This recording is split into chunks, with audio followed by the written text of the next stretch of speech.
సూర్యుడు రోజురోజుకి ఉగ్ర రూపం దాలుస్తున్నాడు. ఉదయం 9 గంటల నుంచే నిప్పులు కురిపిస్తున్నాడు. ఎండ తీవ్రత పెరుగుతుండడంతో ఇంట్లో నుంచి బయటకు రావాలంటే జనం బెంబలెత్తుతున్నారు.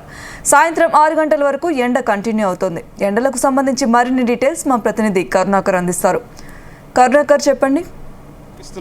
బాణుడు ప్రతాపంతో ప్రజలు ఉక్కిరిబిక్కిరి అవుతున్నారు. సాధారణ ఉష్ణోగ్రతల కంటే 2 నుండి 5 డిగ్రీల సెల్సియస్ ఉష్ణోగ్రతలు ఎక్కువగా నమోదవుతున్నాయి. గతంలో ఎన్నడూ లేని విధంగా ఉష్ణోగ్రతలు నమోదవుతున్నాయి. ఈ నేపథ్యంలో ఉదయం 9 గంటల నుండే బాణుడు బగబగ మండిపోతున్నాడు. కొన్ని జిల్లాల్లో 40 డిగ్రీల నుండి 45 డిగ్రీల ఉష్ణోగ్రతలు ఎక్కువగా నమోదవుతున్నాయి. ఎండవేడిమితో వడగాలులు వీస్తున్నాయి. మరోవైపు ఉక్కపోతతో ప్రజలు తీవ్ర ఇబ్బందులు పడుతున్నారు. మనం ఒకసారి విజువల్స్లో చూడొచ్చు.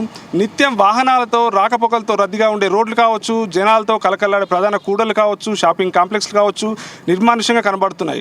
మరోవైపు ఎండవేడి నుండి ఉపశమనం పొందేందుకు శీతల పానీయాలు, కొబ్బరి నీరు, నిమ్మకాయ రసం లాంటివి సేవిస్తున్నారు ప్రజలందరూ. తమ అవసరాలకు ఇళ్ల నుండి బయటకు రావాలంటే ఎండవేడికి జనాలు జంకుతున్నారు.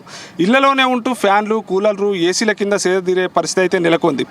మరోవైపు ఎండల తీవ్రతతో అధిక ఉష్ణోగ్రతలు నమోదు కావడంతో ఎన్నికల ప్రచారానికి కొంతమేర అడ్డంకి నెలకొందని చెప్పొచ్చు.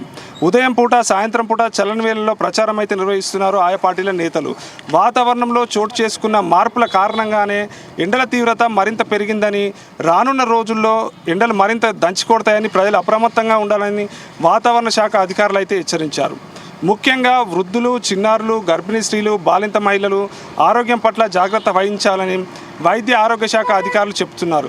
ఇప్పటికే కరీంనగర్, నల్గొండ, పెద్దపల్లి, జగిత్యాల, వరంగల్, వనపర్తి, యాదాద్రి లాంటి జిల్లాలకు ఎల్లో మరియు రెడ్ అలర్ట్లు జారీ చేశారు వాతావరణ శాఖ అధికారులు. ఏప్రిల్ మాసం నుంచి చివరి రోజుల్లో ఇలా ఉంటే మే, జూన్ నెలల్లో ఎండ తీవ్రత ఎలా ఉంటుందో అని ఆందోళన సైతం మొదలైందని చెప్పొచ్చు. కూలీలు, కార్మికులు మధ్యాహ్నం కాస్త విశ్రాంతి తీసుకోవాలని, అత్యవసరం అయితే తప్ప ప్రయాణాలు చేయొద్దని చెప్పేసి వాతావరణ శాఖ అధికారులు అయితే హెచ్చరిస్తున్నారు. తప్పనిసరిలో బయటకు వెళ్తే మాత్రం క్యాపులు, టవల్స్, కర్చీపు లాంటివి ధరించాలని అధికారులు అయితే హెచ్చరిస్తున్నారు.